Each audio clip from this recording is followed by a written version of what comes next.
भाजपा अल्पसंख्यक मोर्चा के प्रदेश अध्यक्ष हमारे साथ मौजूद हैं। वो यहाँ पर जो है अल्पसंख्यक स्नेह संवाद यात्रा के दौरान पहुँचे हैं। क्या कुछ तैयारियाँ हैं, उनसे बातचीत करेंगे। किस तरह की तैयारियाँ लेकर के चल रहे हैं आगामी लोकसभा चुनावों में।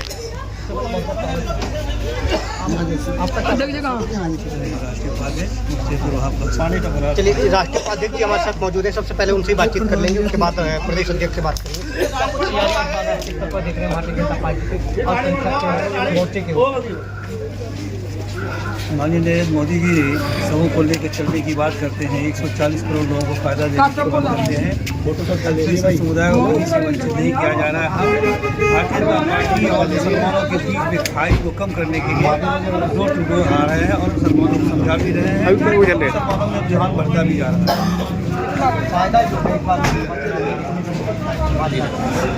मैं समझता हूँ मुसलमानों का जो बहुत है 10 से 15% गारंटी होती है।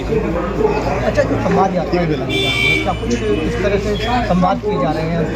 संवाद क्या है कि पहले तो हम स्नेह प्यार मोहब्बत की बात करते हैं। संवाद के माने हैं आपकी क्या प्रॉब्लम्स है, हम आपको सुनते हैं। हमारी हमने जो योजनाएं पहुंचाई भारतीय जनता पार्टी की तरफ से, वो आपको मिली या नहीं या मिल रही है, तो उनका शुक्रिया आपको अदा करना है।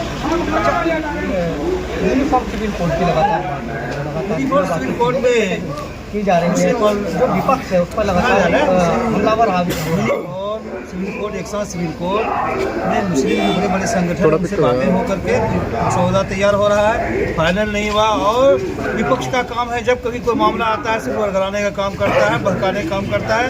और मुसलमानों को 70 सालों तक शोषण करने का काम किया। आज मुसलमान बेदार हो रहे, फिर भड़काने का काम करना। 70 साल शोषण की आप बात कर रहे हैं, तब तो कांग्रेस को कहीं ना कहीं जुड़ा आ रहा है कि मुस्लिम समाज जो है या मुस्लिम वोट जो है लगातार पलेरा ही हो पाता है कांग्रेस को चलाया। क्योंकि एक बात जहन में बैठ गई है कि भाजपा मुसलमानों का नुकसानदेह पार्टी है, वो ये समझ रहे हैं। और भाजपा सारे योजनाओं को लाभ पहुंचा रहा है, ये बात वो भी एहसास कर रहे हैं। उसी एहसास को हम दोबारा उसको याद दिलाने आए हैं। चलिए, प्रदेश अध्यक्ष जी से बात करेंगे। क्या कुछ तैयारियां हैं प्रदेश में जो है इस तरह से अल्पसंख्यक मोर्चा काम कर रहा है। माननीय प्रधानमंत्री नरेंद्र मोदी जी के नेतृत्व में और राष्ट्रीय अध्यक्ष आदरणीय JP नड्डा जी के नेतृत्व में उत्तराखंड प्रदेश में 27 जनवरी को स्नेह संवाद यात्रा का शुभारंभ हुआ था। आज यहाँ 9वां दिन है और ज्वालापुर विधानसभा में माननीय प्रधानमंत्री नरेंद्र मोदी जी का एक संकल्प है कि देश में रहने वाला वो व्यक्ति जिसके पास सरकार की योजनाएं नहीं पहुंचती थी, उन व्यक्तियों तक हमारी सरकार की योजनाएं पहुंच रही हैं। आदरणीय प्रधानमंत्री नरेंद्र मोदी जी पंडित दीनदयाल उपाध्याय जी के सपनों को साकार कर रहे हैं। देश के अंदर बहुत बड़ा तबका ऐसा था जो मुस्लिम समाज था, जो एक ही राजनीतिक पार्टी को वोट देता चला आ रहा था और वो कांग्रेस पार्टी को अपना मसीहा समझता था। लेकिन प्रधानमंत्री नरेंद्र मोदी ने जो अपने 10 वर्षों